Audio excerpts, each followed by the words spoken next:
गौ माता ने बताया कि मनुष्य जीवन भर गरीब क्यों रह जाता है।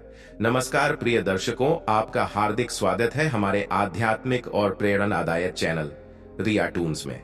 अगर आप एक सच्चे सनातनी हैं और भगवान भोलेनाथ पर अटूट श्रद्धा रखते हैं तो कृपया इस वीडियो को लाइक करें और चैनल को सब्सक्राइब जरूर करें ताकि ऐसी ही और भी दिव्य कथाएं आप तक समय समय पर पहुंचती रहें।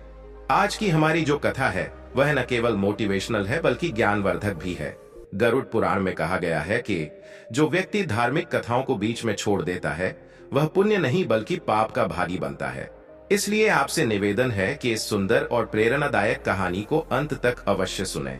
तो चलिए आरंभ करते हैं आज की यह अत्यंत भावपूर्ण कथा।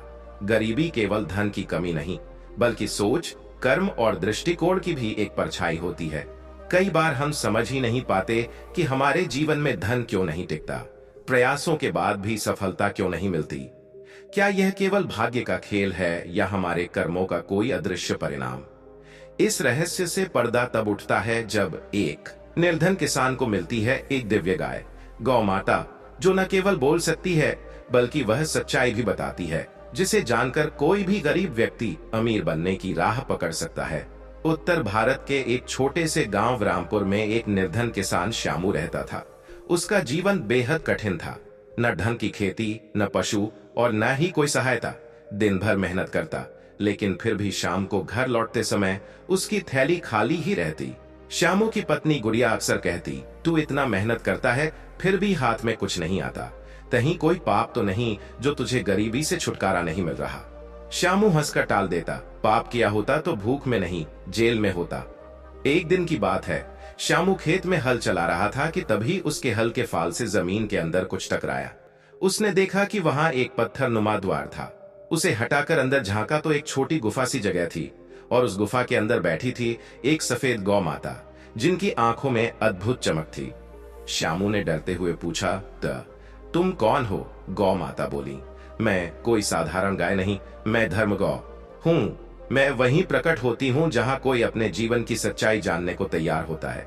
श्यामू कांपते हुए बोला, मैं तो बस रोज की तरह हल चला रहा था, मुझे क्या सच्चाई जाननी है? गौ माता मुस्काई, मनुष्य तब तक गरीब रहता है जब तक वह इन 3 बातों को नहीं समझता। मैं तुझे तीनों बातों की सच्चाई बताऊंगी, लेकिन एक एक करके, और जब तू हर बात को समझेगा तभी तेरी गरीबी का कारण भी साफ होगा। श्यामू हाथ जोड़कर बोला, गौ माता कृपा करें, मैं बहुत दुखी हूँ। मेरी पत्नी भूखी सो जाती है, मेरा बच्चा दूध के लिए रोता है, मुझे कुछ समझाइए कि मैं क्या करूं। गौ माता की आंखों में करुणा छलक आई। उन्होंने कहा, सबसे पहली बात, मनुष्य अपने भीतर छिपे लोभ को पहचान ही नहीं पाता। श्यामू चौंक गया, पर मैं तो गरीब हूं, मैं किसका क्या लूटूंगा? गौ माता बोली, लोभ केवल धन का नहीं होता।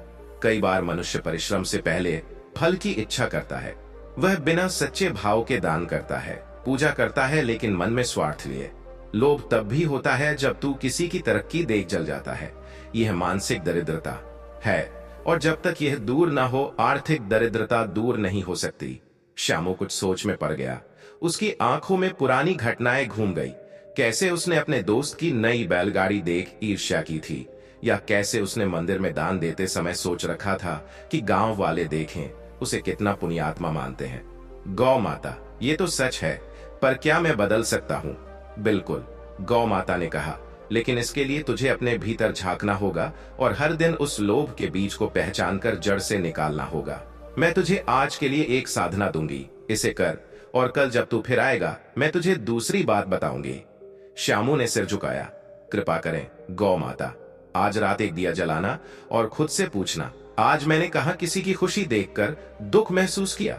कब मैंने किसी को देखकर सोचा कि मेरे पास क्यों नहीं है?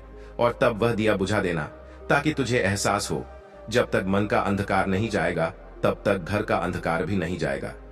श्यामू ने नमन किया और गुफा से बाहर निकल आया। उसके कदम अब पहले जैसे नहीं थे, उसके भीतर कुछ बदलने लगा था। उस रात श्यामू बहुत देर तक सोचता रहा। जीवन में पहली बार उसने अपने भीतर झांकने की कोशिश की थी। गौ माता की बातों ने जैसे उसकी आत्मा को झकझोर दिया था। उसने दीपक जलाया और उसके सामने बैठ गया। आंखें मूंद कर स्वयं से प्रश्न किया, क्या आज मैंने किसी की तरक्की देखकर जलन की?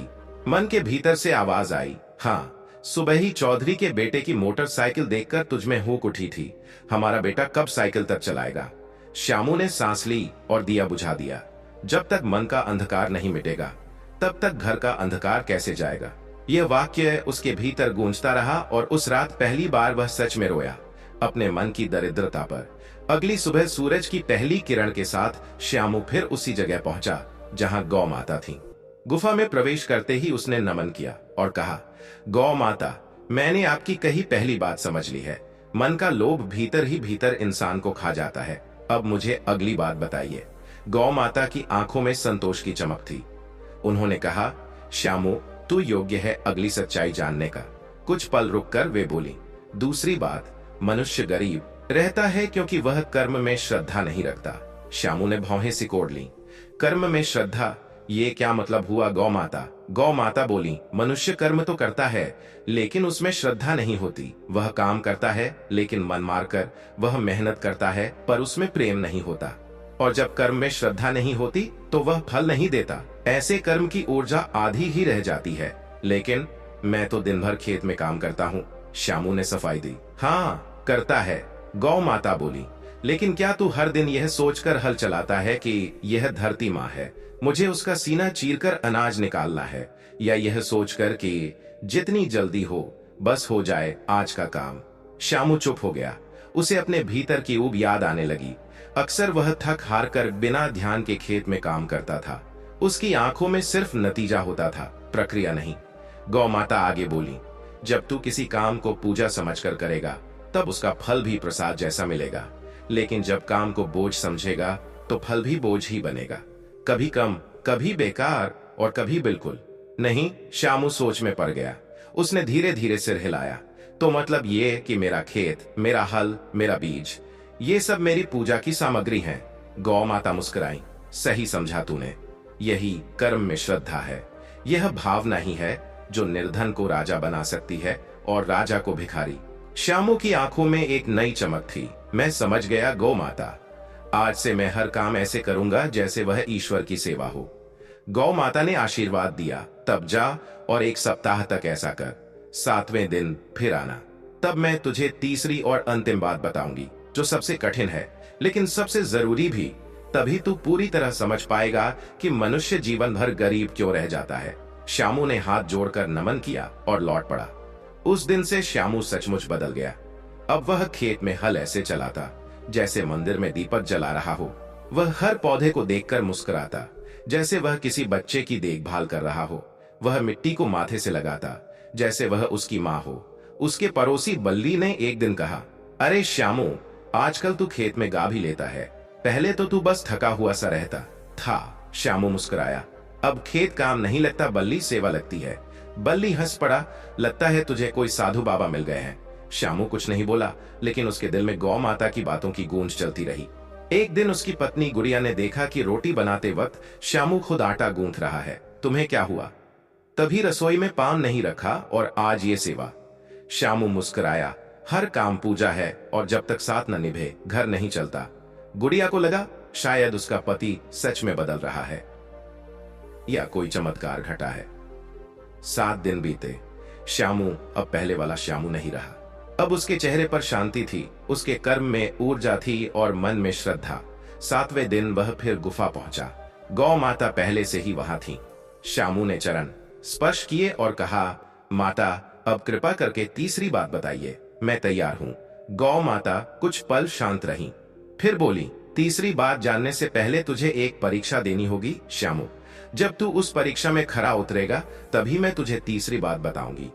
वह सच्चाई जो बताती है कि क्यों कुछ लोग सारी योग्यता के बावजूद भी दरिद्र रह जाते हैं। श्यामू ने आश्चर्य से पूछा, कैसी परीक्षा गौ माता? गौ माता बोली, उसकी सूचना तुझे कल स्वप्न में मिलेगी और याद रखना, परीक्षा कठिन होगी लेकिन तुझे अपने भीतर के रत्न को खोजने का अवसर देगी। श्यामू सिर झुकाए खड़ा रहा। वह जानता था अब रास्ता और भी गंभीर होने वाला है। उस रात श्यामू जब अपने घर लौटा तो मन में कई प्रश्नों का जाल था। कैसी होगी वह परीक्षा? क्या मैं उसमें सफल हो पाऊंगा? और यदि असफल हुआ तो क्या फिर कभी तीसरी बात जानने को नहीं मिलेगी? लेकिन फिर उसने खुद को समझाया, अगर गौ माता ने मुझे चुना है तो मुझे उन पर और खुद पर भरोसा रखना होगा। थक कर वह सो गया। आधी रात को एक विचित्र स्वप्न ने उसे चौंका दिया। स्वप्न में वह एक वीरान जंगल में भटक रहा था। चारों ओर घना अंधकार था, केवल दूर एक हल्की रोशनी झलक रही थी। वह उस रोशनी की ओर बढ़ा तो देखा एक टूटी झोपड़ी है जिसके भीतर से एक वृद्ध स्त्री की कराह सुनाई दे रही थी। श्यामू भीतर गया, देखा कि वह स्त्री भूख से तड़प रही थी और उसके पास कोई अन्न का दाना भी नहीं था। वृद्धा बोली, बेटा, क्या तू मुझे एक मुट्ठी अनाज देगा? 3 दिन से कुछ नहीं खाया। श्यामू जेब टटोलता है तो उसे एक रोटी मिलती है, वही जो उसने खुद के लिए रख छोड़ी थी। अब स्वप्न में ही उसका मन 2 टुकड़ों में बढ़ता है। एक कहता है दे दे, भूखी है। दूसरा कहता है तू खुद दिन भर का थका हुआ है, ये तेरी एकमात्र रोटी है। वह कुछ पल सोचता है, फिर रोटी वृद्धा को दे देता है। जैसे ही वह रोटी वृद्धा के हाथ में जाती है, वह वृद्धा गौ माता में बदल जाती है और कहती है, तू परीक्षा में सफल हुआ, अब तू तीसरी बार जानने योग्य हो गया है। श्यामू की आंख खुल गई, पसीने से लथपथ, लेकिन एक अजीब सी शांति उसके चेहरे पर थी। अब वह जानता था कि असली परीक्षा क्या थी, त्याग की। अगली सुबह वह फिर गुफा पहुंचा। गौ माता पहले से वहां थी, जैसे उसे आने की प्रतीक्षा कर रही हो। श्यामू ने हाथ जोड़े और कहा, गौ माता, मैंने परीक्षा पास कर ली है। गौ माता मुस्कुराई, हाँ श्यामू, मुझे पता है। अब तू तीसरी और अंतिम बात जानने को तैयार है। तीसरी बात, मनुष्य गरीब रहता है क्योंकि वह सच्चा त्याग करना नहीं सीखता। श्यामू थोड़ा चौंका, त्याग? क्या गरीब व्यक्ति को और कुछ छोड़ने की जरूरत है? उसके पास तो पहले ही कुछ नहीं होता। गौ माता धीरे से बोली, यही उसकी भूल है। मनुष्य सोचता है कि त्याग केवल धन का होता है, लेकिन सच्चा त्याग होता है अपने अधिकार का मोह छोड़ना। जब तू अपने स्वार्थ, अपनी सुविधा, अपनी जरूरत के ऊपर किसी और की पीड़ा को प्राथमिकता देता है, वही असली त्याग है। श्यामू चुप हो गया, उसे रात का स्वप्न याद आ गया। गौ माता ने कहा, धन का आगमन केवल कर्म या पूजा से नहीं होता, वह आता है जब ब्रह्मांड तुझमें समर्पण देखता है, और समर्पण वही कर सकता है जिसने त्याग सीखा हो। श्यामू ने धीरे से कहा, तो जो सच्चा त्याग करता है उसके लिए प्रकृति खुद रास्ते खोल देती है। हाँ, गौ माता बोली, क्योंकि ब्रह्मांड को ऐसे व्यक्ति की जरूरत होती है जो केवल लेने वाला नहीं बल्कि देने वाला बने। जब तक मनुष्य सिर्फ अपने लिए जीता है, वह सीमित रहता है, और सीमित व्यक्ति को असीमित कुछ नहीं मिलता। श्यामू की आंखें भर आईं। उसे पहली बार महसूस हुआ कि गरीबी केवल जेब की नहीं होती, हृदय की होती है। अब श्यामू पूरी तरह बदल चुका था। उसकी सोच, उसका आचरण और उसका दृष्टिकोण तीनों ही शुद्ध हो चुके थे। वह अब अपने खेत में मेहनत तो करता ही, लेकिन आसपास के वृद्धों और जरूरतमंदों को भी भोजन बांटने लगा। उसकी पत्नी गुड़िया, जो पहले उसकी इस उदारता पर झुंझला जाती थी, अब स्वयं भोजन बनाकर दूसरों को देने में आनंद महसूस करने लगी। धीरे धीरे श्यामू के खेत की उपज बढ़ने लगी। जहां पहले फसल सूख जाया करती थी, वहां अब हरियाली लहलहाने लगी। गांव वाले यह देखकर हैरान थे, कहा तो श्यामू सबसे गरीब था और अब उसके खेत सबसे उपजाऊ कैसे हो गए। बल्ली ने एक दिन पूछ ही लिया, श्यामू, क्या कोई मंत्र मिला है तुझे? श्यामू मुस्कुराया और बोला, मंत्र नहीं बल्ली, बस 3 बातें समझ ली हैं। लोभ से मुक्ति, कर्म में श्रद्धा और सच्चे त्याग की शक्ति। बल्ली कुछ समझा, कुछ नहीं, लेकिन इतना जरूर जान गया कि श्यामू अब पहले वाला नहीं रहा। एक दिन गौ माता ने फिर श्यामू को गुफा में बुलाया। उन्होंने कहा, श्यामू, तूने तीनों बातें समझ ली और अपने जीवन में उतार ली, लेकिन अब तेरा काम यहीं खत्म नहीं होता। श्यामू ने आश्चर्य से पूछा, अब क्या करना है गौ माता? गौ माता बोली, अब तुझे ये सच्चाई औरों तक पहुंचानी है। जैसे तूने गरीबी के कारणों को समझा, वैसे ही कई लोग अज्ञान में डूबे हैं। तेरा अगला कार्य है गांव गांव जाकर इन 3 बातों का प्रसार करना। श्यामू हतप्रभ था, लेकिन मैं तो एक साधारण किसान हूं, लोग मेरी बात क्यों मानेंगे? गौ माता ने उत्तर दिया, जो अपने जीवन से शिक्षा देता है उसकी बात सीधे हृदय तक पहुंचती है। जा और इस प्रकाश को बांट दे, ताकि अंधकार में डूबे और लोग भी रोशनी देख सकें। श्यामू की आंखों में आंसू थे, करुणा, कृतज्ञता और एक नई जिम्मेदारी के। अब उसकी गरीबी समाप्त नहीं हुई थी, केवल उसके खेत में, बल्कि उसके खेत में, बल्कि उसके विचारों, कर्मों और आत्मा में भी समृद्धि आ गई थी। श्यामू अब पहले जैसा नहीं रहा था। उसके चेहरे की मुस्कान में स्थिरता थी, आंखों में करुणा और मन में अजीब सी शांति। लेकिन अब वह अकेला नहीं जी रहा था। गौ माता ने उसे एक नई राह दी थी, एक मिशन जिसे पूरा करने के लिए उसे अपने गांव से बाहर निकलना था। गांव गांव जाकर सच्चाई फैलानी है। यह विचार जितना सरल था उतना ही कठिन भी, क्योंकि हर गांव, हर इंसान अलग होता है। उनके सवाल, उनके शक, उनके दुख, सब कुछ अलग। पर श्यामू ने निर्णय कर लिया। श्यामू ने अपनी पत्नी गुड़िया से कहा, अब मुझे कुछ दिनों के लिए गांव छोड़ना होगा, माँ की आज्ञा है। गुड़िया ने पूछा, कौन सी माँ? श्यामू ने उसकी आंखों में देखकर कहा, वही माँ जो सबकी माँ है, गौ माता। अब वो चाहती हैं कि जो मैंने जाना है वह औरों तक पहुंचे। गुड़िया पहले हैरान हुई, लेकिन फिर बोली, अगर माँ का आदेश है तो तू जा, मैं यहाँ सब संभाल लूंगी, बस जल्दी लौट आना। श्यामू ने उसका हाथ थामा और कहा, अब मेरा लौटना लाना नहीं होगा। मैं वहां तक जाऊंगा जहां अंधकार सबसे गहरा है। श्यामू की पहली मंजिल थी पास का गांव, बनगांव। यह गांव उससे भी ज्यादा गरीब था और यहाँ के लोग अंदर से टूट चुके थे। यहाँ कोई किसी पर भरोसा नहीं करता था, न सरकार पर, न खुद पर। गांव के बीच चबूतरे पर खड़ा होकर श्यामू ने आवाज दी, भाइयों बहनों, मैं कोई बाबा नहीं, कोई नेता नहीं, मैं तो बस एक किसान हूं जो गरीबी के असली कारण समझ गया है। क्या आप सुनना चाहेंगे क्यों जीवन भर गरीब रह जाते हैं हम? लोग पहले हंसे, कुछ ने ताने भी मारे। अरे एक और भाषण वाला आया है क्या? कहीं चाय बिस्कुट मिलेंगे तो बैठेंगे, वरना चलो। श्यामू चुप रहा। उसने मिट्टी उठाई, अपनी हथेली में रखी और कहा, जिस दिन हम इस मिट्टी को सिर्फ जमीन नहीं माँ समझ लेंगे, उसी दिन हम गरीब रहना छोड़ देंगे। एक बूढ़े ने ध्यान से सुना और बोला, क्या मतलब है तेरा? श्यामू मुस्कुराया, मतलब यह है दादा कि गरीबी बाहर नहीं, हमारे अंदर है। मैं 3 बातें बताने आया हूं। पहली, मन का लोभ छोड़ो। दूसरी, अपने हर काम को पूजा समझकर करो। और तीसरी, सच्चे त्याग की आदत डालो। धीरे धीरे कुछ लोग पास आकर बैठने लगे। एक युवा बोला, लेकिन हम दिन रात मेहनत करते हैं फिर भी गरीब हैं। श्यामू ने उत्तर दिया, हाँ मेहनत करते हो, पर क्या श्रद्धा से? क्या खेत में बीज डालते वक्त मन में आशा होती है या डर? अब लोग सच में सुनने लगे थे। श्यामू ने वहां 3 दिन रुककर हर घर में जाकर बात की। उसने किसी से कुछ नहीं मांगा, बल्कि हर दिन काम में हाथ बटाया। कभी किसी के खेत में, कभी किसी के छप्पर की मरम्मत में। लोगों ने देखा कि यह आदमी न केवल बोलता है बल्कि करता भी है। बनगांव में कुछ ही दिनों में छोटे छोटे बदलाव शुरू हुए। जहां पहले लोग एक दूसरे से ईर्ष्या रखते थे, अब एक दूसरे की मदद करने लगे। एक दिन एक महिला आई और बोली, श्यामू भैया, मेरी छोटी बच्ची भूख से रोती थी, मैंने अपनी रोटी बांट दी, और पता है उसी दिन मेरे पति को खेत में दुगुनी फसल मिली। श्यामू मुस्कुराया, यही तो है त्याग का फल। बनगांव में अब लोग उसे कर्म वाला बाबा कहने लगे थे, हालांकि उसने कभी खुद को बाबा नहीं कहा। श्यामू अब जानता था उसका काम यहाँ पूरा हुआ। उसने गांव वालों से विदा ली, लेकिन जाते समय सबने उसे रोक लिया।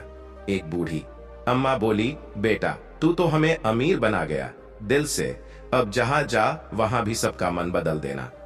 श्यामू की आंखें नम हो गईं। वह बोला, मैं जब तक जीऊंगा यही करूंगा, और जब थक जाऊंगा तब गौ माता खुद मुझे वापस बुला लेंगी। श्यामू को अगली मंजिल की तैयारी करनी थी, लेकिन उसी रात उसे फिर एक सपना आया। उसने देखा गुफा में गौ माता फिर खड़ी थी। गौ माता ने कहा, श्यामू अब तू तैयार है अगली सीख के लिए? 3 बातें तूने जान ली और दूसरों को भी बताई, लेकिन अब समय है उस शक्ति को पहचानने का जो इन तीनों बातों से भी ऊपर है। श्यामू ने पूछा, क्या कोई चौथी बात भी है गौ माता?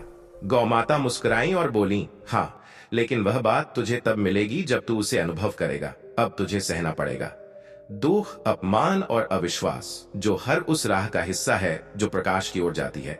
श्यामू की नींद खुली, लेकिन दिल अब और दृढ़ था। श्यामू अब निकल पड़ा था अगली मंजिल की ओर, एक ऐसे गांव की तरफ जहां उसके साथ धोखा होने वाला था। लोग उसे ठुकराने वाले थे, लेकिन वह अब रुकने वाला नहीं था। गौ माता ने कहा था, अब तुझे सहना होगा, और वह अब तैयार था उस अग्नि परीक्षा के लिए जिसके बाद ही वह चौथी और अंतिम शक्ति को जान पाएगा। श्यामू अब एक मिशन पर था। बनगांव में बदलाव लाकर वह अगले गांव कालापुर की ओर बढ़ा, लेकिन इस बार रास्ता उतना आसान नहीं था। कालापुर एक अजीब गांव था। वहां के लोग खुद को बहुत ज्ञानी समझते थे। वे साधु संतों को ठग कहते थे और हर नए व्यक्ति को शक की निगाह से देखते थे। जैसे ही श्यामू वहां पहुंचा और गांव के चबूतरे पर खड़ा हुआ, कुछ युवकों ने तंज कसा, अरे एक और ज्ञान बांटने वाला बाबा आ गया, चलो जरा इसे भी परख लेते हैं। श्यामू ने शांत स्वर में कहा, मैं कोई बाबा नहीं, मैं खुद एक गरीब किसान हूँ। लेकिन मैंने जाना है कि इंसान गरीब क्यों रह जाता है और वो ज्ञान बांटने आया हूँ। एक युवक बोला, अगर तू गरीब है तो यहाँ क्या बांटने आया है? श्यामू ने मुस्कुराकर उत्तर दिया, जो खुद गरीबी को जी चुका हो वही असली वजह समझा सकता है। और वह 3 बातें बताने लगा। लोभ का त्याग, कर्म में श्रद्धा और सच्चा त्याग। लेकिन इस बार हालात पहले जैसे नहीं थे। कालापुर के मुखिया को श्यामू की बातें खटक गईं। उसने श्यामू पर आरोप लगाया, तू गांव में फूट डालने आया है, लोगों को कर्म और त्याग के नाम पर भटका रहा है। श्यामू ने नम्रतापूर्वक कहा, मैं तो बस वह कह रहा हूं जो गौ माता ने सिखाया। मुखिया ने ताना मारा, गौ माता से बातें करता है, पागल है तू। और लोगों ने श्यामू की हंसी उड़ानी शुरू कर दी। उसके चेहरे पर कीचड़ फेंका गया, किसी ने उसे धक्का दे दिया। गांव के बाहर एक पेड़ के नीचे बैठा श्यामू सिसकने लगा। उसने ऊपर आसमान की ओर देखा और कहा, गौ माता, आपने कहा था कि सहना पड़ेगा, पर मैं टूट रहा हूं। अचानक तेज हवा चली, आकाश में घनघोर बादल छा गए। श्यामू को एक प्रकाश पुंज दिखाई दिया और उस प्रकाश से गौ माता प्रकट हुई। वे उसके पास आईं और कहा, श्यामू, तू टूट नहीं रहा, तू तप रहा है। अब तू चौथी और अंतिम बात जानने को तैयार है? श्यामू ने आंसू पोंछते हुए पूछा, कौन सी है वह चौथी बात? गौ माता। गौ माता ने उत्तर दिया, मनुष्य जीवन भर गरीब रहता है क्योंकि वह माफ करना नहीं सीखता। श्यामू चौंका, माफ करना? हाँ, गौ माता बोली, जिसके दिल में नफरत है, अपमान है, बदले की आग है, वहां समृद्धि कैसे टिकेगी? माफ करने वाला ही अपने भीतर जगह बनाता है, सुख, शांति और समृद्धि के लिए। श्यामू चुपचाप सुनता रहा। गौ माता आगे बोली, लोभ, कर्म, त्याग, ये 3 सीढ़ियां हैं, लेकिन चौथी, माफी, वह छत है जो सबको जोड़ती है। जब तू माफ करता है तो तू खुद को मुक्त करता है। श्यामू ने सिर झुकाया और कहा, गौ माता, मैं उन लोगों को माफ करता हूं जिन्होंने मुझे अपमानित किया। अगली सुबह गांव में एक चमत्कार हुआ। कई वर्षों से सूखा पड़ा खेत, जिसमें एक बीज भी नहीं उगता था, वहां अचानक हरियाली फूट पड़ी। लोग चौंक गए। मुखिया खुद दौड़ता हुआ श्यामू के पास आया। श्यामू, माफ कर दो मुझे, मैंने तुम्हारा अपमान किया, लेकिन तूने फिर भी हमें कुछ दिया। श्यामू ने मुस्कुराकर कहा, मैंने पहले ही माफ कर दिया था भाई। मैं कोई चमत्कारी नहीं हूं, बस एक किसान हूं जिसने गरीबी के असली कारण समझ लिए हैं। उस रात फिर गुफा में गौ माता प्रकट हुई। उन्होंने कहा, श्यामू, तूने अपना काम पूरा किया, अब तू चाहे तो अपने जीवन में लौट सकता है, सुख से, समृद्धि से। श्यामू ने पूछा, क्या अब लोग अमीर बन जाएंगे? गौ माता ने उत्तर दिया, जो इन 4 बातों को जीवन में उतारेंगे। 1, लोभ से मुक्ति। 2, कर्म में श्रद्धा।